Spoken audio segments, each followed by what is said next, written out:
Geralmente essa ansiedade saudável é porque espera algo bom. Tem um exemplo aqui, quem tem um pai que mora, a mamãe mora longe. Mora longe.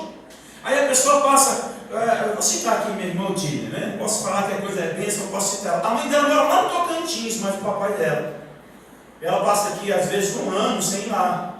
Aí quando fala assim, o Luiz fala assim, meu amor, vamos lá em Tocantins, né, ver o sogro e a sogra. Já gera uma ansiedade, já não gera. E quando está chegando o dia de viajar para ir, para abraçar o papai, para abraçar a mamãe, isso é bênção, irmão, esse tipo de ansiedade.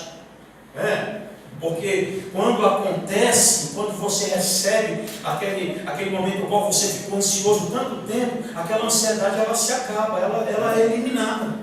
Quando você pega seu carro, acabou a ansiedade. E agora você vive uma realidade. Quando o casamento acontece, aí acabou a ansiedade, agora é uma realidade. Vocês não estão entendendo? Você levar lá uma vontade, né? Vocês estão aplicados que esse rapaz aqui vai casar. Entende que a ansiedade saudável ela acaba. Ela acaba com a chegada ou com a conquista daquilo ao qual nós ficamos ansiosos. Entende, irmãos? Um pregador, vou citar aqui só mais um pregador, por exemplo, quando ele vai pregar em uma igreja fora, uma igreja com muita gente, ele fica ansioso para que a palavra passe logo para ele pregar, aí depois que ele prega, ele é assim, acabou a ansiedade, não tem mais. Então essa ansiedade, ela é uma bênção e todos nós temos. Agora, tem uma ansiedade que ela é doentia. Essa precisa ser tratada. Pessoas que são ansiosas pelo nada. Não há nenhum motivo para que elas fiquem ansiosas, mas elas ficam. É uma ansiedade preocupada, é uma ansiedade que traz uma preocupação excessiva com coisas que possivelmente nem vão acontecer. É a mãe que sofre antecipadamente, por exemplo, por uma tragédia de um filho. Tem gente assim, você sabia? E tem gente que sofre de forma antecipada. Por exemplo, o filho sai de casa, pronto, acabou a vida da mamãe. Não dorme, não tem quem faça dormir, fica naquela ansiedade, toda hora está mandando uma mensagem, está ligando para o filho, onde é que você está, meu filho, toma cuidado, não é assim? As mães, os pais, isso precisa ser tratado. E um dos princípios pelos quais a psicologia, a psiquiatria ensina nesses casos, é que nós temos que enfrentar essa ansiedade, que é uma forma de medo, e principalmente nós como cristãos, confiar mais em Deus, entregar os nossos filhos, entregar a nossa família, entregar os nossos sonhos, entregar os nossos projetos na mão de Deus, sabendo que está seguro nas mãos do Senhor, ou não está, irmãos? Porque uma vez que nós ficamos ansiosos com uma coisa que nem aconteceu ainda, nós de fato estamos desconfiando que Deus pode em algum momento dar uma cochilada e acontecer alguma coisa de errado com a gente. Então, esse tipo de ansiedade é uma preocupação excessiva com o futuro, com o que vai acontecer, e talvez nem aconteça. Com alguma coisa que possivelmente possa acontecer de ruim e nem aconteceu e talvez nem vá acontecer, e a pessoa ali fica passando por um momento de ansiedade tão ruim. Aí o que acontece? Quando a ansiedade ela é doentia, irmãos? Ela perdura por períodos longos, por mais a psicologia ensina que um problema de ansiedade, ela não pode durar mais do que 2 semanas, 14 dias, 15 dias. Então, se há uma ansiedade, se há um sentimento negativo de coisas que ainda nem aconteceram, por um período aí de 15 a 20 dias, é o momento de procurar ajuda. É o momento de procurar ajuda. E aqui é que está o problema. Quando um crente está ansioso, eu estou falando só de ansiedade, não estou falando de depressão. Quando um crente está ansioso, o que ele procura? Ele talvez vai orar ao Senhor, pedir para Deus trazer paz. Irmãos, é bênção. A fé, deixa eu dizer uma coisa para os irmãos. A fé, nesse caso, ela é um instrumento que auxilia no processo de combate à ansiedade excessiva. Deus pode curar a ansiedade? Pode. Deus pode fazer tudo. Mas eu quero fazer uma pergunta para os irmãos. A medicina, quem foi que deu sabedoria a ela, irmão? Deus. A Bíblia fala da medicina. E há longas datas, nós temos evangelhos que era médico. Ele é, inclusive, quem traz uma característica sobre a morte de Jesus de uma forma mais patológica, de uma forma mais clínica, melhor dizendo. Ele traz uma reflexão mais aprofundada sobre o quadro clínico de se morrer em uma cruz como Cristo morreu.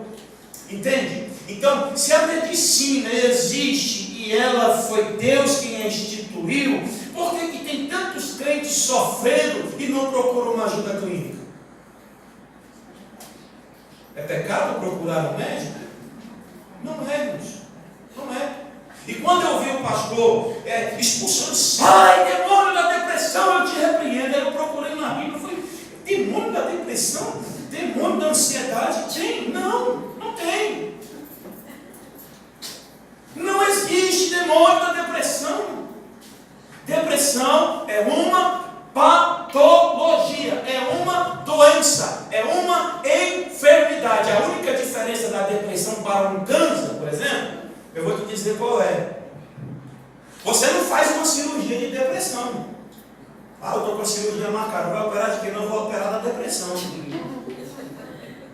Onde ela está alojada, a depressão? Se arrancar ela.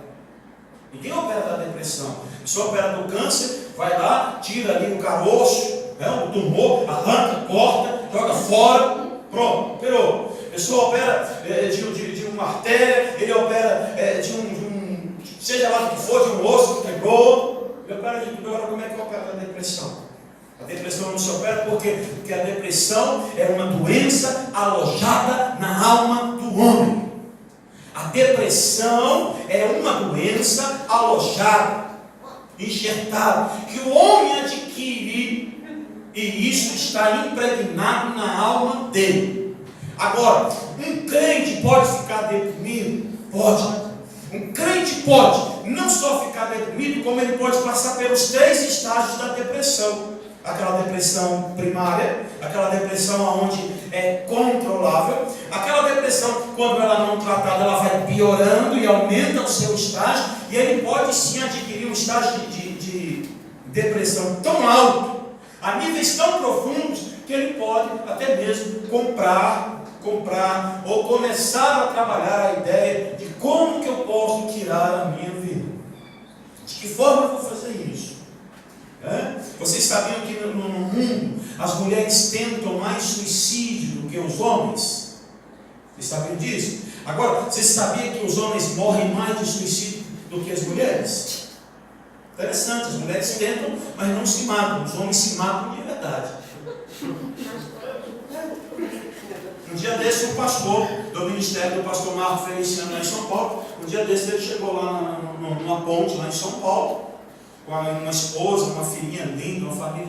Ele chegou lá na ponte lá e se jogou embaixo. O cara com uma estrutura familiar, financeiramente resolvido. Aí lá, o que aconteceu com ele? Por que ele tomou essa decisão? Então, qual é a minha preocupação? Quando eu vi esse pastor expulsando o demônio da depressão, eu fiquei preocupado. Porque eu falei assim, gente, se na igreja tiver alguém deprimido, ele pode achar que é um demônio e fica esperando ser liberto do demônio, ser liberto, e não tem demônio nenhum. Não tem demônio nenhum. Como que você vai expulsar um demônio que ele não está lá? O demônio você expulsa quando ele está lá. E quando ele não está? Aí, eu trouxe aqui para os irmãos, eu tenho aqui muitas referências, mas eu trouxe aqui apenas algumas. E eu li aqui para os irmãos o texto do apóstolo Paulo, que é um incentivo. É um incentivo. Em tudo somos atribulados. Se tem alguém que é atribulado, é o tal do crente. Não adianta. Se ele passar um dia sem tribulação, é porque ele entrou dentro de uma bolha. E a bolha vai ser uma tribulação para ele. Então, o apóstolo Paulo diz, em tudo somos atribulados. O que é que Paulo está dizendo aqui, irmão? Você vai ser atribulado. Aqui ele está falando para crente. Não era para crente. Então Paulo está falando, você vai ser atribulado. Você vai passar por tribulações. O próprio Jesus disse, no mundo tereis aflições. Então, tribulação, diz assim, em tudo somos atribulados, porém não angustiados. Irmão, se tem um sentimento ruim, que quando nos acomete, tira a nossa alegria, tira a nossa paz, é quando nós estamos angustiados com alguma coisa. Ficar angustiado é normal. Ficar angustiado não é demônio, não existe demônio da angústia. Ficar angustiado faz parte das perdas que existem para nós seres humanos e cristãos também. Uma pessoa angustiada, ela pode ser da igreja, ela pode ser a irmã que mais ora, ela pode ser o pastor que mais prega, ela pode ser o bispo. Essas pessoas, elas podem entrar em um processo de angústia. O que é que deixa uma pessoa angustiada, se não um excesso de preocupação, um medo excessivo de alguma coisa, de perder um ente querido, de perder. Vou citar aqui um exemplo. O dia que meu filho sofreu um acidente, o Mateus, está com 2 anos e pouco, vai fazer 3 anos em setembro. O dia que o Mateus sofreu um acidente, tinha acabado de chegar em casa, tinha acabado de vir do hospital. Aí foi uma manhã que eu fui para o hospital, inclusive com a minha irmã Maria. Tinha acabado de chegar no hospital, umas 10 horas da manhã. Quando então eu recebi a notícia que o Mateus tinha sofrido um acidente, aquilo já gerou uma angústia. Natural. Qual é o pai que não vai ficar angustiado sabendo que o filho passou por um acidente? Né? Só que até o momento em que a gente não sabe a gravidade do problema, aquela angústia só vai aumentando, só vai aumentando. Mas o que eu quero dizer é que eu tinha um motivo para estar angustiado. Eu tinha uma razão para estar angustiado. O problema de hoje é que muita gente anda com uma vida angustiada, triste, abatido, chora sem nenhuma razão para isso. Às vezes é pega dentro de um quarto chorando. Meu filho, por que você está chorando? Né? O marido disse, meu amor, por que você está chorando? Eu não sei. Não sei. Irmão, é assim, tem gente que chora e não sabe o que é que chora. Tem gente que sofre. Tem gente que está angustiada. Você está angustiado porque eu não sei. Tem gente que acorda de madrugada, 3, 4 horas da manhã, preocupado com alguma coisa. Você fala, o que foi? Está acontecendo o que? Não está acontecendo nada. O coração. Precisa ser tratado, precisa de ajuda. Sabe, o que um crente deprimido precisa, um crente oprimido no conceito de angustiado, de abatido, triste, aquele crente que chora sem ter motivo para chorar, o que ele precisa é de ajuda. E geralmente, sabe o que acontece, irmãos? Geralmente um deprimido, ele, ao invés de procurar ajuda, ele se isola. Ele cria o mundo dele. E a pior coisa que existe para um deprimido ouvir é alguém chegar para ele e falar assim, mas você tem uma vida tão boa, você é formado, você tem um bom salário, mas você tem uma família abençoada, você não tem motivo para isso, você não tem motivo. Irmão, a doença, o trágico dessa doença é justamente o fato de nada suprir, nada completar. Sabe? E os sintomas de uma pessoa que está assim, e a parte que deve se preocupar, é que tem gente, irmãos, que chega a um ponto de depressão que ela não tem mais vontade de sair, ela não tem vontade de passear, todo mundo para ela é suspeito, ela tem fobia social, ela se torna uma pessoa antissocial. Já viu, conhece pessoa antissocial? É aquela pessoa que ela não conversa com ninguém, ela é cheia de amigos, ela é cheia de pessoas ao redor dela, mas ela é uma pessoa que se sente só o tempo todo.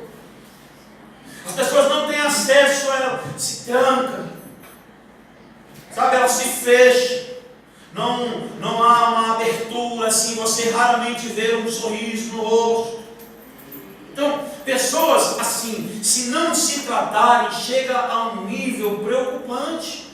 E hoje nós temos no campo da medicina, vários especialistas que podem ajudar pessoas que estão sofrendo por esse transtorno, esse transtorno. O nosso cérebro, ele existe na nossa mente, no nosso cérebro, neurotransmissores. Eu estava pesquisando sobre isso dentro do conceito da psiquiatria. Neurotransmissores. Quando uma pessoa entra em conflito com esses neurônios entram em conflito, ele gera esse estado de decadência cerebral, e a pessoa fica assim meio, quem sou eu, o que eu estou fazendo nesse mundo? Qual é a minha parte nesse mundo? Eu conheci, por exemplo, um adolescente que só vivia chorando o tempo todo. Uma moça com 12 anos de idade chorava, e eu falava assim: o que você tem? Qual é o seu problema? Eu posso te ajudar? Não, eu não sei qual é a minha função no mundo, eu não sei o que eu vim fazer nesse mundo. Olha só, com 12 anos de idade. Então observe, a depressão, a ansiedade, essa doença, ela pode atingir até mesmo as crianças, adolescentes, jovens, adultos, idosos podem estar deprimidos. E essa noite, irmãos, eu quero, em nome de Jesus, trazer essa palavra para nós, para todos nós, dizer que a depressão é bíblica. A depressão ela existe no trabalho, a depressão ela existe dentro de casa, a depressão ela existe na igreja, a depressão existe até na cidade, nas estradas, você já viu? Você está andando, tem uma placa de depressão. Sério? Só para descontrair, irmãos, mas tentar, a estrada também tem depressão. Deixa eu falar uma coisa para você. Abra sua Bíblia aí. Deixa eu ver aqui o que eu anotei. Abra sua Bíblia aí, irmãos, no livro de Moisés, no livro de Números capítulo 11. Vamos ler comigo Números capítulo 11. E o Números capítulo 11 foi escrito por Moisés, e essa passagem vai falar sobre Moisés. Tá? Do versículo 10 ao 15. Se os irmãos quiserem acompanhar aqui na NVI, olha o que Moisés diz para Deus. Será que algum de nós, um dia, nunca dissemos isso ao Senhor também? Olha lá, Moisés ouviu gente de todas as famílias se queixando. Preste bem atenção. Um dos motivos que uma pessoa pode entrar em processo de depressão, acúmulo de problemas externos. Excesso de problemas externos. Na psicologia, deixa eu dizer uma coisa para os irmãos. Na psicologia existem dois conceitos, um de transferência e um de contra-transferência. Às vezes, quando você vai aconselhar uma pessoa, se você não tiver maturidade, se você não tiver equilíbrio emocional para fazer tal coisa, você pode absorver aquele problema para você, e aquele problema que era de uma pessoa ele passa a ser seu. Tá? Isso é psicológico, isso não é religião. Chama-se contra-transferência. Por exemplo, é um homem carente que vai numa terapeuta. Um homem carente que vai numa terapeuta, aí ele chega lá na terapeuta, a terapeuta também é carente. Isso acontece muito. Quando ele começa a se abrir para o terapeuta compra aquele negócio ali, aquela conversa, e ele passa a ver um sofrimento duplo. Entende? Tudo aqui, tudo acontece aqui. A entrada é aqui, A entrada de todos os males que vocês possam imaginar, e principalmente esse da depressão, é aqui. Aí Moisés, o maior profeta da Bíblia depois de Jesus, ele diz essas palavras aqui, observe. Moisés ouviu gente de todas as famílias se queixando, cada uma à entrada de sua tenda. Então acendeu-se a ira do Senhor, e isso pareceu o quê, mano? Você volta lá. Isso pareceu mal a Moisés. Vai lá. E ele perguntou ao Senhor: por que trouxeste este mal sobre o teu servo? Olha só, Moisés já atribuindo o mal a quem? A Deus. Por que trouxeste este mal ao teu servo? Foi por não te agradares de mim, que colocasse sobre os meus ombros a responsabilidade por esse povo? Olha a pergunta de Moisés. Olha quando ele está levando a conversa. O Senhor não se agradou de mim. É uma característica, irmão, de uma pessoa que está doente, é a autocomiseração. Deus ama todo mundo, mas Deus não me ama. Deus ele faz as coisas para todo mundo, mas Deus ele não faz para mim. Deus se lembra de todo mundo, mas Deus se esqueceu de mim. Doença. Você sabe por que é doença? Porque ela vai de impacto contra aquilo que Deus diz. Nós cantamos uma canção: acaso pode uma mãe se esquecer do filho que ainda mama? Mas se essa mãe se esquecer do filho, eu, Senhor, todavia jamais me esquecerei de ti. Aí a gente vem e diz: Deus me esqueceu. Estamos batendo na Bíblia. Eu pegar a Bíblia e rasgar, no sentido de força da expressão.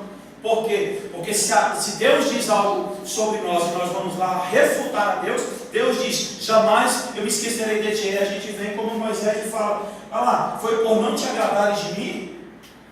Só não se agradou de mim? Que colocaste sobre os meus ombros a responsabilidade de todo esse povo? Irmãos, eu estou falando de aproximadamente 3 milhões de pessoas que estavam sob a liderança de Moisés. Estou falando da gente aqui não, que tem 50, 60 pessoas aqui nessa aí. Foi de 3 milhões de pessoas que ficavam: Moisés, Moisés, Moisés, e dia e noite, Moisés faltou isso, Moisés faltou aquilo. Pense aqui, a psique, o psicológico de Moisés, como é que estava? Passa aí. Olha lá. Por acaso fui eu quem concedeu, fui eu quem o deu à luz, porque me deste para carregá-los nos braços, como uma ama carrega um recém-nascido, para levá-lo à terra que prometeste sob juramento aos seus antepassados? Tudo são perguntas, lá, mas são interrogações. Onde conseguirei? Onde conseguirei carne para todo esse povo? Eles ficam se queixando contra mim, dizendo: dá-nos carne para comer. Olha só o que tirou a paz de Moisés. Não posso levar todo esse povo sozinho. Essa responsabilidade é grande demais para mim. Se é assim que vai me tratar, mata-me agora mesmo. Se te agradas de mim, não me deixes ver a minha própria ruína. Olha o ponto que Moisés chegou, irmão. Lembra que eu falei que uma pessoa em estado de angústia, da depressão, o estado maior é quando a pessoa diz assim: Senhor, basta, eu não quero mais viver. Chega. E eu estou falando para os irmãos do maior profeta da Bíblia depois de Jesus. Eu estou falando do homem ao qual Deus falou assim: este é meu amigo, eu falo face a face com ele. Aí me vem Moisés e diz assim: Senhor, melhor, muito melhor só tirar a minha vida do que eu ficar passando por isso. Agora, vai estudar, vai entender o porquê que Moisés chegou a esse ponto. Vai entender porquê que Moisés se enfaticou tanto, irmão, desse jeito. Vai entender. Aí a gente vai estudar um pouquinho e sabe: gente, mas Moisés era Moisés. Moisés não era Moisés nada. Moisés era um ser humano igual você, igual eu. Ele tinha uma função e uma capacidade, ele era capacitado para exercer aquela função ao qual ele foi destinado. E ele chegar a este ponto, né, irmãos, de dizer: não me deixes ver a minha própria ruína. Agora, eu quero citar aqui o livro de Jeremias. Abra aí a sua Bíblia aí, no profeta Jeremias. O que Jeremias fala, no capítulo 20, que ainda é mais grave. Quem era Jeremias? O profeta chorão, o profeta que chorava aos portões de Jerusalém. Jeremias, no capítulo 20, no versículo 14 ao 18. Olha as palavras do profeta Jeremias, aquele que disse assim: Senhor, eu não passo de uma criança. Aquele que amava ao Senhor com todas as suas forças, aquele que tinha um comprometimento invejável na Bíblia, como era de fato Jeremias. Aí no verso 14, olha só, irmãos, o que Jeremias diz? Olha as palavras do profeta Jeremias: maldito seja um dia em que eu nasci, jamais seja abençoado o dia em que minha mãe me deu a luz. Maldito seja o homem que levou a notícia a meu pai e o deixou alegre quando disse: você é pai de um menino. Contando sobre o nascimento. Seja aquele homem como as cidades que o Senhor destruiu sem piedade. Olha, irmãos, que ele ouça gritos de socorro pela manhã e gritos de guerra ao meio-dia. Mas Deus não me matou no ventre materno, nem fez da minha mãe o meu túmulo, e tampouco deixou permanentemente grávida. Porque saí do ventre materno só para ver dificuldades e tristezas, e terminar os meus dias na maior decepção. Palavras do profeta Jeremias, hein? Só que esse não pode não, né? Esse é profeta. O profeta não pode passar por isso, não. O profeta tem que preparar o homem para apanhar e ficar calado. É isso? Tem crente que se acha, segura aí, tem crente que se acha super crente. Ele vai viver uma vida achando que ele é algum super-homem, algum super-herói, e às vezes está passando por uma dificuldade emocional, está passando por alguma dificuldade de depressão, literalmente falando, e não procura ajuda. Eu vou sair dessa, eu vou orar, eu vou buscar o Senhor, eu vou para o monte, eu vou orar. Irmãos, tem hospitais aqui pertinhos. Hospitais pertinhos. O neurologista pode ajudar, viu? Neurologista me ajudou muito. Psicólogo, psiquiatra, quando o nível é já mais grave. Aqui na cidade ocidental nós temos o CAPS, Rodrigo, tá certo? O CAPS está atendendo ainda? O CAPS está aí para auxiliar pessoas com esses distúrbios emocionais. Não existe crente super-homem. Não existe crente que pode achar que vai superar tudo porque eu oro muito, porque eu jejuo muito. Irmãos, tem doenças, e a depressão é uma delas, que não tem absolutamente nada a ver com maldição, com demônio, nada. São distúrbios emocionais adquiridos ao longo da vida, ao longo do ministério. Se tem um lugar, irmão, que é altamente propício para uma pessoa ter depressão, é a igreja. Porque a igreja é um lugar onde as pessoas mais se renunciam. E quanto mais você se renuncia, mais carência você vai ter. Quanto mais você se renuncia, mais privado de você mesmo você vai ser. Então, se tem alguém que está totalmente propício a ter uma doença como a depressão, é crente. É crente. Porque você vai ser privado de tudo aquilo que um ímpio não é. Se o ímpio quiser ir para um boteco, ele vai. Se o ímpio quiser comprar droga, ele compra. E você acha que porque o consumo de álcool, de drogas, é uma coisa absurda. Tem gente que ao invés de procurar um psicólogo, um psiquiatra, um neurologista para tratar de distúrbios emocionais, sabe para onde ele vai? Ele vai usar droga. Vai se drogar. Por quê? Isso é psicológico. Porque o nosso cérebro produz hormônios. E um dos hormônios que existe na droga, no álcool, é um hormônio chamado endorfina. Endorfina é um hormônio que traz sensação de alegria, de prazer ao organismo. Só que esse hormônio, ele também é liberado na prática de atividade física. Aí pergunta, o que é melhor, irmãos? A pessoa ir correr, ir no lado, dar umas 10 voltas naquele lado, ou ele fumar um baseado, fumar uma droga, não sei lá o que. Entende? Que existem pessoas tão aprisionadas pela depressão que elas já não têm força mais de praticar uma atividade física. Vou dar uma caminhadinha ali, estou desanimado hoje. Hoje eu não estou legal. Só que ele não percebe que ele não está legal é todo dia. Um deprimido, ele nunca fala assim, eu não estou legal todo dia. Sempre que você convidar ele para alguma coisa, ele sempre fala, hoje eu não estou legal. Vamos deixar para outro dia. Vamos deixar para uma outra oportunidade. Hoje eu não estou bem, eu estou me sentindo para baixo. É nessa hora, irmãos, que a pessoa não está bem, que está meio para baixo, nessa hora quando a pessoa é antissocial. Tudo isso é um problema que deve ser tratado. Nós fomos criados, e está lá em Gênesis, nós fomos criados para dominar e não ser dominado. A palavra dominar, no original, no hebraico, ela é governo. Você vai governar. E quem não governa a sua própria vida, irmãos, precisa de ajuda. Precisa de ajuda. A fé, a igreja é uma bênção para quem está deprimido, mas não resolve o problema, irmãos, porque se existe uma porta que Deus abriu para a humanidade, essa porta chama-se medicina. Me diga uma coisa, teve um cidadão aí que estava desafiando as pessoas que estavam enfermas, ele estava desafiando todo mundo a jogar remédio fora, a jogar óculos fora. Aí no dia que ele levou uma facada, ele foi para o Albert Einstein. Por quê?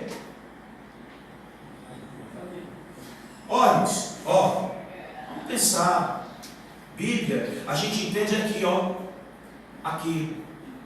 Tá? Nós não temos que ficar espiritualizando as coisas, espiritualizar tudo, como se tudo fosse espiritual, né? E pegar e demonizar uma patologia como é a questão da depressão. Está com depressão, está triste, está com sintomas de choro, está chorando, não sei porque, procura ajuda.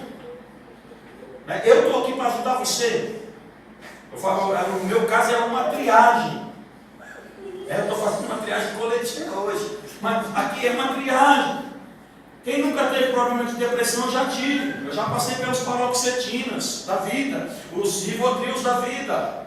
É ruim, é pecado falar isso? Não, por quê? Porque eu passei, tratei, e tenho tratado, irmãos, as emoções aqui até os dias de hoje.